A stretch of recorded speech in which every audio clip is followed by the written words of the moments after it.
What is going on YouTube? This is Acid Root. So I'm going to review the debut album by metalcore band Attack Attack. Basically, this project is called Someday Came Suddenly, and it came out in the fall of 2008. Now, I'm used to metalcore bands and electronic core and crunkcore type stuff. I'm used to electronic core and crunkcore type bands, and folks I'm used to would be folks like Breathe Carolina, Cobra Starship, 303, some of those type folks. But this group is kind of different just because they have a heavier focus on like the metal side of things and the more mosh side of things. If you do like kind of like the auto-tune crunkcore type sound, Broken Side, some of those type folks, Breathe Carolina, some of them, just with a more thrashing kind of metal type sound, this is definitely the pick that I would highlight for that. It's just different. Took me a little bit to get used to them just because a lot of their arrangements for their song formats are just particularly quite crazy. Like they're a lot more manic and schizophrenic and kind of their formats are a lot more sporadic, deranged, and kind of like schizophrenic in a lot of ways as far as that kind of goes. This has a lot of pretty tumultuous kind of atmospheres as far as that kind of goes, but I look after it. The arrangements for how Attack Attack kind of formats their songs is a little bit different than I'm typically used to. I just feel like their first verse, hook, bridge type formats are just kind of a lot more messier and a lot more kind of like schizophrenic and a lot more manic than a lot of electronic core bands that I've listened to. A lot of them just kind of keep different formats, but this is pretty like claustrophobic and kind of like a way of just like a real manic kind of shrieco fest as far as that kind of goes. I mean, the manic energy, the screamo type stuff, and just the overall mosh pit kind of craziness is more crazed than probably most bands that I've listened to. I think they're on par with Slipknot and Mushroomhead and some of them, just in a more crunk core kind of sense. But it's just kind of the format of getting used to it just takes more time. It has a little bit of a steeper learning curve than like Breathe Carolina and 303 and LMFAO and like Cobra Starship and Broken Side and some of them. They just have like a little bit tougher of one. And I do like this project as a result. And I was even surprised I did like some of the interludes and kind of intros on here. There's some other good stuff apart from just the 9 songs. There's 9 songs on here. Out of the 12 song track listing, there's actually 9 full songs and like 3 interludes and intros and outros and that type of stuff. And there's actually quite a bit on here that I wound up liking. So that's just kind of the thing. But I still would have to say, in terms of like the format to how I liked it, I feel like this is a big part of this project. It's just it takes a lot more getting used to. And I would like to give it like a higher score, but it's going to get a pretty good score, an above average score. But I think, it's not quite going to get a 10 and that type of stuff. But it is a pretty whopping project that has a lot good to speak of. It just has a different kind of format, and that's just kind of differential from the usual type of rock music that I listen to. It's just a lot more kind of manic and random and just kind of sporadic and frenetic in terms of how its approach kind of goes with the formats of this. But to kind of talk about some of the singles on here, as a result, because this is kind of newer and just kind of more different in terms of the format, it's going to be kind of maybe somewhat choppier than most of my typical reviews. It's not to say I'm not going to, I do like this project, but it's just different because it takes a lot more to remember some of this stuff. So that's this kind of thing. But Stick Stickly is the first single, and this is very much like an electro kind of mosh pit kind of freak tune. It's very similar to BOTDF, Blood on the Dance Floor, in a lot of ways, and it has like some punk electronic type sound towards it. They have a lot of punk choruses just in like an auto-tuned electronic sense. It's a good dance tune, but it's also a pretty good mosh pit tune. So I feel like this is a good, excellent single to kind of kick things off. It's also pretty similar to the Medic Droid, some folks like that. I just would have to say it's just got a good sense of like, if you like Cobra Starship and Breathe Carolina, but you just want more mosh energy, just to be able to get crazy in a mosh pit and just kind of let loose some pretty crazed energy. I feel like this is a good example of one to do that, and it's a pretty decent single. I don't know how heavily these folks charted, but I do think that these are some good singles. I feel like with some of these screamo songs, like of course, like when folks like Slipknot and like Mushroomhead kind of do this stuff, they have to fine tune it to kind of have it cross over to like rock charts and that type of stuff. And I kind of feel like the example behind it, like this is like, I'm telling you, this is like real crazed and turned up type stuff on here. So it's just kind of the concept that some of these songs may have taken a hit in terms of commercial value because they're just real kind of mosh and just overall NSFW kind of songs in a lot of ways. I feel like it's good music and it's definitely good crazy stuff, but it's just not wholesomely kind of commercial. But I'll go ahead and look up because I'm curious about how some of these songs kind of charted. So I just looked up the arrangements of how these songs charted. Wikipedia doesn't even have the chart information about some of these. So that's what I'm talking about. These are just kind of off to the wayside, a lot more low These folks are very low key, kind of similar to Blood on the Dance Floor and the Medic Droid and those type folks as far as that kind of goes. But I do like Stick Stickly. It's a nice one. The second single is Dr. Zhivago Part 3, and this is another one that's pretty similar to Stick Stickly. I feel like all three of the singles kind of have like the same pitch, but this one's just a very much a screamo track with some rave venomous energy on there. It's a great mosh tune, and it just has some electro auto tune as far as that kind of goes.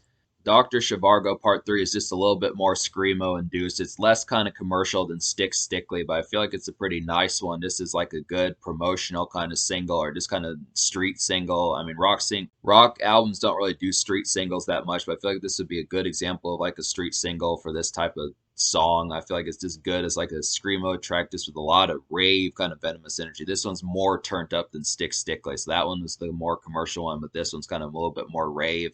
The third single is The People's Elbow, and this is kind of a crazed screamo boiler. It's just some nice mosh kind of energy, and it's a good electronic kind of blending on here. This is probably the most second ready to go type single after Stick Stickly, I would have to say. It's got that same kind of pitch, just a little bit less so. But every single one of the songs I'm going to recommend on here just has ravenous, off the meter kind of energy. Like I said, this keeps up with Slipknot, Mushroom Head, some of those type folks, Mudvayne, some of those crazed kind of bands that just really, if you cannot get excited at this, it's kind of, there's something wrong if these songs are not getting your blood pumping, I would have to say, because there's definitely like a lot of crazed energy. Every single one of these songs, they don't really have commercial songs. This is kind of the concept of this metalcore stuff, is just the fact that all of these songs have like the screamo type vocals on here, and all of these songs kind of have like manic mosh pit energy. Like every single one of these songs I'm going to recommend has some degree of the word mosh in it, just because all of these are just mosh fest kind of tunes. This whole album is just meant for a mosh pit,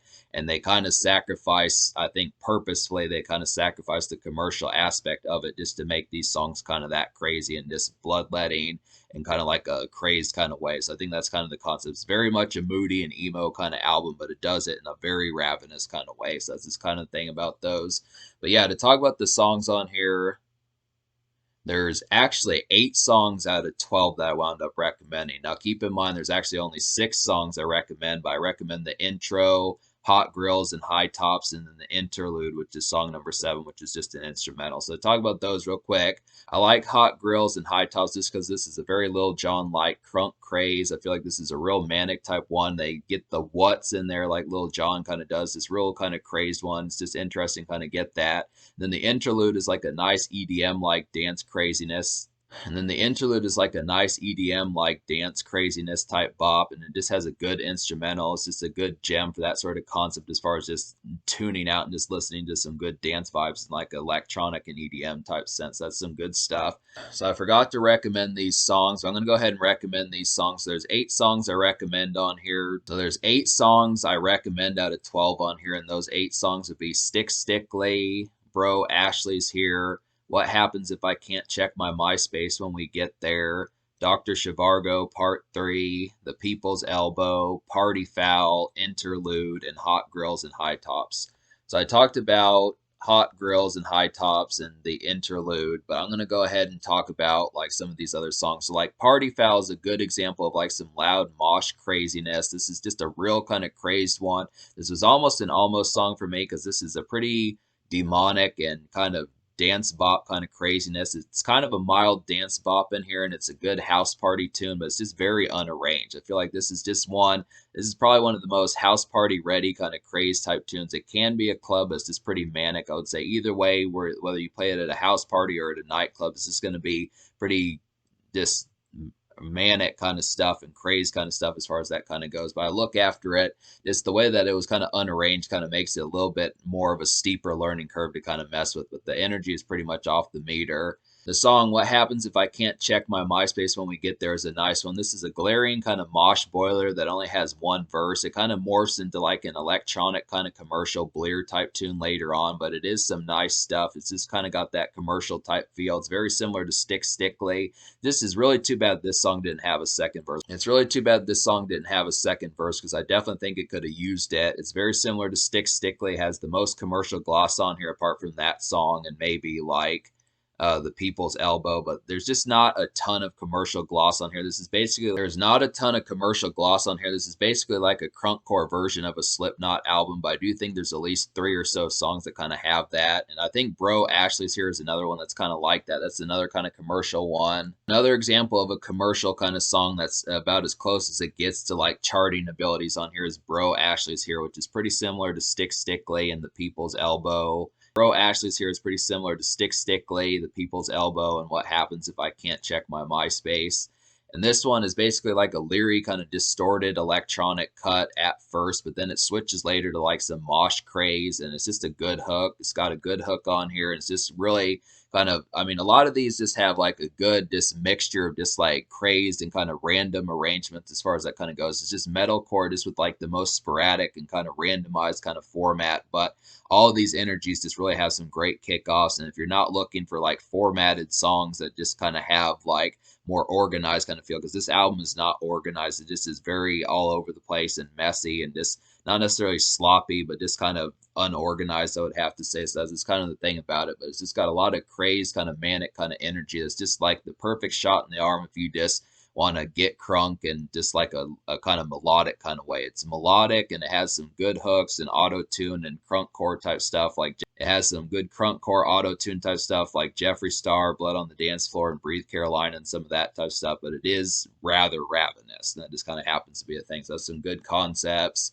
So I like a lot of these. I would say the commercial songs I would go for would be What Happens If I Can't Check My MySpace, Stick Stickly, Bro Ashley's Here, The People's Elbow, and probably Party Foul. I would say those are the most commercial ones, but like Dr. Zhivago quite isn't as much. But to talk about some of these other ones that I didn't enjoy, like there's just a couple of songs, like I feel like Kick and Wing, Animal Doctor, and Catfish Soup are just kind of more like metalcore only type ones that just have less kind of crunkcore auto tune type stuff. And I feel like they kind of need those melodies to kind of give it some commercial grace. And when they don't have that, it just is, when they don't have like the crunkcore auto tune type stuff, it just is more of like a crazed kind of mosh pit fest that just doesn't have much commercial appeal. I mean, I feel like they can do the mosh core type stuff, but it's not quite as effectual as when they blend the stuff that they're trying to. I feel like this blend and kind of double whammy that they have is just more effectual. I just like them. I just like them more on like their Breathe Carolina and Cobra Starship type tip. But I kind of feel like those two songs didn't have that. Catfish Soup and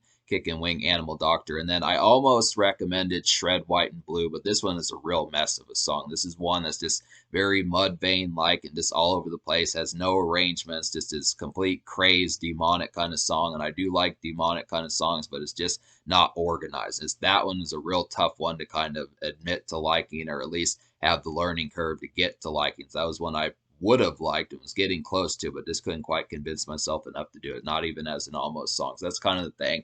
But me liking at least 6 songs out of 12 plus the intro and the interlude, I would say, I would probably give this album, me liking 6 out of 9 songs, plus I'm going to go ahead and give this album like an 8.25 out of 10. I feel like that's pretty good. That's good enough to be able to say I like 2/3 of the songs on here, plus the intro and the interlude, which is some good extra kind of stuff. So for the most part, it's pretty close to getting a 10 and a rave type score, but it just is lacking a couple more songs than it needed to. If they had had a more kind of organized format, and I mean, I do like the manicness and the craziness, but it's just not. I feel like the verse arrangements with the bridge, I feel like the chorus, the bridge, the verses, all that type of stuff that's in the song formats of these 12 songs is just kind of all over the place. It's just very randomized, and it's just kind of like you just get like a complete bull in a china shop type feeling that just kind of can be tougher to kind of like have a learning curve to than what it would seem like. And that's just kind of the concept. It's a little bit tougher of one, but it is fun. I mean, that's the thing. It does have some fun stuff. The auto-tune vocals on here really fit this band. It's a great kind of groove that they have and great kind of arrangement and lane that they're kind of in. There are some great singles, some great moments, and just like great mosh kind of manic kind of energy. It's just kind of random. So it's just kind of the thing. But the social score I'll kind of give, oh, that's kind of tough. What would I give the social? Social score, I'm going to give a 7.5 out of 10 because it's got some crazy moments on here, a lot of manic energy and stepping out kind of moments, but it's just not commercial and it's kind of more off to the wayside. Not every folk possibly may fuck with this particular project, just kind of sporadic And because they don't have like commercial charting songs, it's just kind of more of like a niche kind of market. But it is some good stuff and it does have a lot of crazy energy. I think a lot of people will find this energy of this band very infectious. That's kind of thing. But I still give it a 7.5. In terms of the future, they haven't really been around that much. They kind of have gone quiet apart from some EPs and that type of stuff. But I am going to have to check out some more of these. But this is just kind of, this is a decent, this is a pretty solid jolt of energy here, but it's just very random and just sporadic, I would have to say. But it is good enough to warrant getting and kind of enjoy the and relish in kind of some of this crazed energy.